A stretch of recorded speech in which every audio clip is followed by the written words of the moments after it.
स्वागत है दोस्तों आपको हमारे इस यूट्यूब चैनल में। आज के इस वीडियो में हम लेके आए हैं इंडियन एविडेंस एक्ट के हम सेक्शन 4 के बारे में, जो कि हमारा आता है उपधारणा के बारे में। क्या आता है? उपधारणा के बारे में। तो आज हम इस वीडियो में उपधारणा के बारे में पूरा कवर करने वाले हैं। तो चलिए इस वीडियो को शुरू करते हैं और देखते हैं इसमें उपधारणा के बारे में ऐसी कौन कौन सी बातें बताई गई हैं।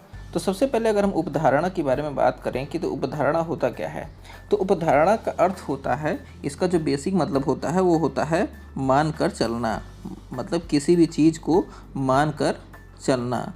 जब कोर्ट जो है किसी भी चीज़ को मान के चलती है, प्रिज्यूम कर लेती है पहले से, तो उसको कहते हैं मानकर चलना। इसका कुछ बेसिक कुछ एलिमेंट्स होते हैं जिसको कि हम आपको अगर बताएं तो कैसे समझेंगे कि क्या है ये उपधारणा है या कि नहीं है। तो इसका ये होता है कि न्यायालय जो होती है, इसका अगर हम परिभाषा में देखेंगे तो इसमें क्या होता है, न्यायालय कुछ तथ्यों पर बिना किसी सबूत की मांग किए विचार कर सकती है। मतलब कोई भी ऐसे अगर मान लीजिए कोई फैक्ट है, ठीक है, अगर कोई फैक्ट हैं तो इन पर बिना किसी सबूत के विचार कर सकती है। कोई भी अगर ऐसा फैक्ट है तो न्यायालय को ये पावर है कि वो इस फैक्ट पर बिना किसी सबूत के विचार कर सकती है। अर्थात न्यायालय जो है इसका क्या कर सकती है, अवधारणा कर सकती है। अब विचार कर रही है मतलब वो क्या कर रही है, अवधारणा कर रही है। तो ये इसका मेन मतलब होता है। चलिए हम इसमें आगे और एक एक करके देखते हैं कि इसको और किन किन भागों में बांटा गया है। तो बेसिक रूप से अगर हम अवधारणा की बात करें तो ये मुख्य रूप से इसको 3 भागों में बांटा गया है। कितने भागों में बांटा गया है? इसको अगर हम देखेंगे तो 3 भागों में बांटा गया है। पहला क्या है? खंडनीय उपधारणा। ऐसी उपधारणा जिसका खंडन किया जा सकता है किसी व्यक्ति के द्वारा, वो उसको हम खंडनीय उपधारणा कहते हैं। दूसरा उपधारणा है अखंडनीय या निश्चायक उपधारणा। इसको खंडित नहीं किया जा सकता है किसी व्यक्ति द्वारा। अगर ये उपधारणा अगर न्यायालय ने दे दिया तो वो दे दिया। तीसरा जो होता है मिक्स उपधारणा, जो कि मिली जुली उपधारणा होती है। चलिए एक एक करके समझते हैं। तो इसमें अगर हम पहले की बात करें तो पहला जो उपधारणा होती है वो आता है तथ्य की उपधारणा। इसको हम प्रिज्यूम ऑफ लॉ कहते हैं। प्रिज्यूम ऑफ लॉ में अगर हम बात करें तो ये क्या होती है, तो इसका मतलब है कि तथ्य की उपधारणा वह अनुमान है जो प्रकृति के व्यवहार से तथा मानव के अनुभव के आधार पर स्वाभाविक रूप से निकलता है। मतलब ये जो लॉ होती है, ये जो प्रिज्यूम ऑफ लॉ होती है, ये क्या होती है, मानव के व्यवहार से तथा अनुभव के आधार पर स्वाभाविक रूप से निकलता है। इसका उल्लेख कहाँ किया गया? अगर इसके उल्लेख की हम बात करें तो सेक्शन 86, 87, 88, 90, 90A, 130A और 140 इन तथ्यों के बारे में बताया गया है। ये उपधारणाएं जो है साधारणतः ये खंडनीय होती हैं। मतलब जो इस प्रकार की जो प्रिज्यूम ऑफ लॉ होती हैं, इनको खंडित किया जा सकता है, इनको सबूतों के आधार पर खंडित किया जा सकता है। इसमें चलिए हम देखते हैं।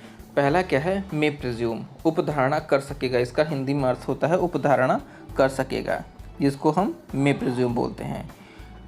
मे प्रिज्यूम में अगर हम देखें तो क्या होती है कि जो है भारतीय साक्ष्य अधिनियम की धारा 4 खंड 1 जो ये प्रावधान करता है कि न्यायालय कुछ परिस्थितियों में किसी तथ्य की उपधारणा कर सकेगा। अर्थात न्यायालय उपधारणा करने को बाध्य नहीं है। मतलब कि ये मे प्रिज्यूम ऐसा वर्ड है, इसमें क्या है कि न्यायालय कुछ परिस्थितियों में, कोई भी ऐसी परिस्थिति हो सकती है जिसमें वो तथ्य की उपधारणा कर सकेगा, लेकिन ऐसा करने के लिए वो बाध्य नहीं है। इन उपधारणाओं में के विषय में न्यायालय को यह विवेकाधिकार है, वो उसके विवेक पर निर्भर है कि चाहे वो उपधारणा के आधार पर किसी तथ्य को साबित हुआ मान ले या उससे सबूत मांग ले। अब ये न्यायालय के ऊपर है कि कोई तथ्य है उसको साबित करने के लिए न्यायालय अपने विवेक का इस्तेमाल करे या फिर कह दे कि भाई इसके लिए सबूत लाइए, हम ऐसे नहीं मानेंगे। ये न्यायालय के विवेक पर डिपेंड करता है, जो कि हमारा मे प्रिज्यूम कहलाता है। इसमें केस था श्रीमती गीता बागची बनाम सुब्रत बागची, ये कलकत्ता हाई कोर्ट का केस था। तो इसमें अब चलिए उदाहरण के तौर पे इसको हम समझाने का कोशिश करते हैं। तो उदाहरण में क्या है कि उपधारणा क्या होगा, देखिए इसमें है कि उपधारण कर सकेगा। एक उदाहरण धारा 114 दृष्टांत क, ठीक है, ये सेक्शन 114 दृष्टांत क में ये बताया गया है कि जब किसी व्यक्ति के कब्जे से चोरी का माल चोरी के तुरंत बाद पाया जाता है, ठीक है, मान लीजिए कोई चोरी का सामान है, वो किसी व्यक्ति के पास से चोरी हो गया और उस चोरी वाला जो सामान है वो तुरंत कहीं से पाया जाता है, तो न्यायालय यह उपधारणा कर सकेगा कि वह चोर है, या यह जानते हुए कि माल चोरी का है उसने प्राप्त किया है, परंतु जिस व्यक्ति के विरुद्ध न्यायालय ने उपधारणा की है उसे न्यायालय साक्ष्य देकर ऐसी उपधारणा को खंडित करने का अवसर देगा। एग्जाम्पल के तौर पे हम आपको दूसरी स्लाइड में ले जाएं, अगर हम बताएं तो इस पे क्या कह रहा है। इसमें मेन यही कह रहा है कि अगर मान लीजिए कोई व्यक्ति है, ठीक, अगर मान लीजिए कोई व्यक्ति है, कोई ए का सामान जो है ये चोरी हो गया है, तो बी जो है इस सामान को कहीं से पा जाता है। मान लीजिए कोई कार है, एक कार है, बी अपने फ्रेंड से एक कार है वो उधार लिया है कि मुझको घूमने जाना है, तो ए ने अपनी कार बी को दे दिया। अब बी इस कार का इस्तेमाल कर रहा है, लेकिन बी को ये नहीं पता है कि ए की जो एक कार है ये किसकी है, ये चोरी की कार है। तो अगर ये चोरी की कार कहीं ट्रैफिक चौराहे पे अगर कहीं पकड़ी जाती है तो इसको न्यायालय के सामने जब ले जाया जाएगा तो न्यायालय यही मानेगा कि ये जो चोरी की कार है, ये जो ए वाली कार है, इसको बी ने चुराया है। तो ये न्यायालय प्रिज्यूम कर लिया है, मैं प्रिज्यूम हो गया। अब ये जो बर्डन ऑफ प्रूफ होगा ये ए के ऊपर आ जाएगा कि ए ये साबित करे कि उसने बी साबित करे कि उसने कार चोरी नहीं की है, ये अपने फ्रेंड से मान के लिए है, तो इसका ये प्रूफ होगा, बर्डन ऑफ प्रूफ बी के ऊपर आएगा। तो इसका मेन समझाने का मतलब यही था। तो चलिए, ठीक है, तो ये था बर्डन ऑफ प्रूफ के बारे में कि कौन इसको साक्ष्य देकर ऐसे खंडित किया जा सकता है। ठीक है, कह रहा है उपयुक्त विवेचन या उदाहरण से ये स्पष्ट है कि उपधारणा कर सकेगा, अर्थात तथ्य की अवधारणा हमेशा खंडनीय होती, मतलब मैं प्रिज्यूम हमेशा खंडनीय होगी। इससे ये हमको समझने को मिलता है। अब दूसरा हमारा क्या आता है? दूसरा हमारा आता है विधिक उपधारणा, प्रिज्यूमेशन ऑफ लॉ। इसके मतलब क्या होता है, चलिए इसको बताते हैं। इसमें अगर हम देखेंगे तो ये धारा 4 खंड 2 और खंड 3 ऐसी उपधारणाओं के बारे में है जो न्यायालय किसी विधि के उपबंध के अनुसार मानने के लिए बाध्य है कि ऐसी उपधारणा के बारे में न्यायालय का कोई विवेकाधिकार नहीं है। मतलब ये ऐसी उपधारणा है, इसमें न्यायालय को मानना पड़ेगा, वो अपने विवेक का इस्तेमाल नहीं कर सकता कि अपने विवेक का इस्तेमाल करके कोई भी निर्णय दे दे, क्योंकि ये लॉ पे डिपेंड है। इस पर कहीं ना कहीं आपको सबूतों के साथ यहाँ पे पेश किया जा रहा है, तो इसमें न्यायालय अपने विवेक का इस्तेमाल नहीं कर सकता है। ये हमारा कौन सा, ये हमारा विधिक उपधारणा है, प्रिज्यूमेशन ऑफ लॉ। चलिए इसमें देखते हैं इसमें पहला क्या है। इसमें पहला है कि धारा 4 खंड 2 यह उससे स्पष्ट करता है जहाँ किसी इस अधिनियम द्वारा यह निर्दिष्ट है कि न्यायालय किसी तथ्य की उपधारणा करेगा, वहाँ न्यायालय ऐसे तथ्य को साबित मानेगा, और यदि जब तक वह ना साबित हो जाए, मतलब अगर न्यायालय कोई ऐसी तथ्य की उपधारणा इसमें करता है, शैल प्रिज्यूम में अगर कोई मान लीजिए न्यायालय कोई प्रिज्यूम करता है तो वह तब तक उसको साबित मानेगा। कोई भी अगर केस है उसमें अगर कोई सबूत मिल जाता है तो न्यायालय उस सबूत को तब तक झूठ नहीं मानेगा जब तक कि उसको ना साबित ना कर दिया जाए, मतलब जब तक उसको कि कह दिया जाए कि ये गलत है, ये साबित नहीं है। ठीक है, इसको और अच्छे से भी समझ में आ जाएगा। आगे हम देखते हैं। यह उपबंध न्यायालय को आदेश देता है कि ऐसे तथ्य को साबित माना जाएगा विधि की उपधारणाओं अनिवार्य प्रकृति की हैं, जिसकी न्यायालय उपधारणा करने को बाध्य है। मतलब जो विधि के जो बता दिया गया है, जो लॉ में बता दिया गया है, उसको न्यायालय जो है उपधारणा करने को बाध्य है, परंतु विधि की ऐसी उपधारणाओं को साक्ष्य देकर खंडित या समाप्त किया जा सकता है।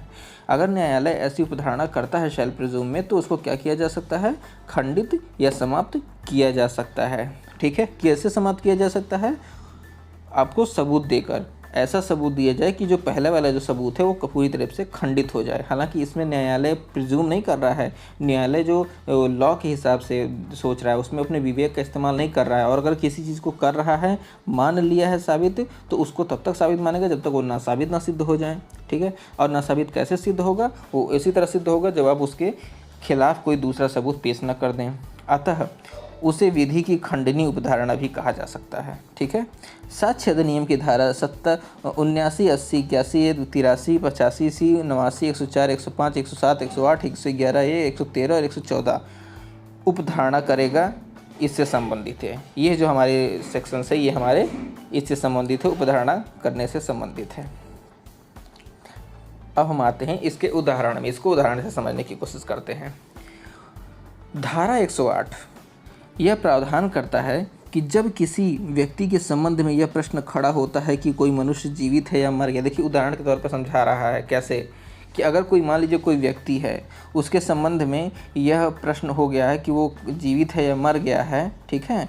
तो संबंधित व्यक्ति के बारे में अगर 7 वर्ष से कोई सुना नहीं है, मान लीजिए कोई व्यक्ति है जिसके बारे में पिछले 10 साल से ये नहीं पता चल पा रहा है कि वो व्यक्ति है कौन, कहाँ है, मतलब उसके बारे में वो था एक समय था लेकिन उसके 10 साल से उसके बारे में कोई जानकारी नहीं है, तो न्यायालय क्या करेगी, तो न्यायालय उस व्यक्ति को मृत साबित मान जाएगी, मान लेगी कि वो उसकी मृत्यु हो चुकी है। ठीक है। अब देखिए इसको वहाँ ऊपर क्या बताया गया था कि ऐसी इसको साक्ष्य देकर खंडित या समाप्त किया जा सकता है। अब देखिए ठीक यही वहाँ पे नीचे, अब देखिए इसमें बताएगा, यहाँ पे न्यायालय मान लिया कि व्यक्ति मर चुका है लेकिन साक्ष्य देकर इस उपधारणा को खंडित या समाप्त किया जा सकता है। भाई जाहिर सी बात है, आप उसको लाके कोर्ट के सामने पेश कर दीजिए, तो भाई देखिए सर ये जिंदा है, ये मरा नहीं है, तो वहीं पे वो जो अवधारणा है वो तुरंत बदल जाएगी। ठीक है। ये हमारा उदाहरण के तौर पे हमने इसको समझा। दूसरा पॉइंट हम समझते हैं। दूसरे पॉइंट में हमारा क्या कहता है, दूसरा होता है निश्चायक अवधारणा या निश्चायक सबूत, जिसको कि हम कॉन्क्लूसिव प्रिज्यूमेशन या कॉन्क्लूसिव प्रूफ भी कहते हैं। ठीक है। देखिए अब इसमें हम समझते हैं, यह विधि की एक ऐसी उपधारणा है जिसे न्यायालय अंतिम मानता है। ठीक। अगर कोई निश्चायक सबूत आ गया, कोई प्रूफ आ गया, तो न्यायालय की ये ऐसी अवधारणा जिसको न्यायालय एकदम अंतिम मानता है, इसके बाद वो कोई कुछ नहीं सुनने वाला है। ठीक है। तो ऐसी उपधारणा को साक्ष्य देकर भी खंडित नहीं किया जाता। अब कहिए कि हम कोई उसके खिलाफ प्रूफ लाके कोई ऐसा प्रूफ लेते हैं जिससे हम उसको खंडित कर सकते हैं, तो ऐसा नहीं किया जा सकता है न्यायालय के द्वारा, ये इसका अंतिम फैसला होगा। इसलिए इसे विधि की अखंडनीय उपधारणा भी कहा जा सकता है। इसलिए हम कह सकते हैं इसको खंडित नहीं किया जा सकता, ये अखंडनीय उपधारणा है। ध्यान दीजिए ये हमारा है, यह ऐसी विधि की एक ऐसी उपधारणा है जिसे न्यायालय अंतिम मानता है और ऐसी उपधारणा को साक्ष्य देकर खंडित नहीं किया जा सकता है, इसलिए इसे अखंडनीय उपधारणा कहते हैं। आई होप कि आपको ये समझ में आ गया होगा। इसका उल्लेख कहाँ है, धारा 41, 112, 113, 115, 116, 117 और भारतीय दंड संहिता की धारा 82 में है। ठीक।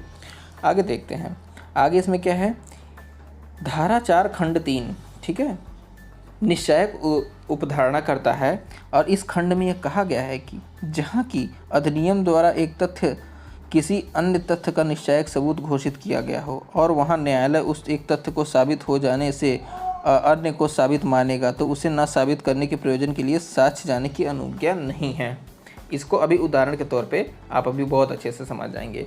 देखिए इसमें कहने का मतलब, इस खंड 4 भाग 4 खंड 3 का इसका मतलब क्या है, उदाहरण के तौर पे देखिए इसमें क्या है, धारा 112 के अनुसार, इंडियन एविडेंस एक्ट के धारा 112 के अनुसार जब किसी व्यक्ति का जन्म, ठीक है, मान लीजिए कोई बच्चा है, उसका जन्म उसकी माता और पुरुष के बीच वैध विवाह कायम रहते हुए, मतलब उनके दोनों के बीच में, माता और पिता के बीच में वैलिड शादी हुई है, तो उसके बीच में यह विवाह विघटन के बाद, ठीक है, उनके मान लीजिए उन्होंने शादी की, उसके बाद उनका तलाक हो गया, माता के अविवाहित रहते हुए माता ने दूसरी शादी नहीं की 280 दिनों के भीतर, अप्रॉक्सीमेटली 9 महीने, तो इस बात का निश्चायक सबूत माना जाएगा कि वह पुरुष जो है धर्मज वैध संतान है।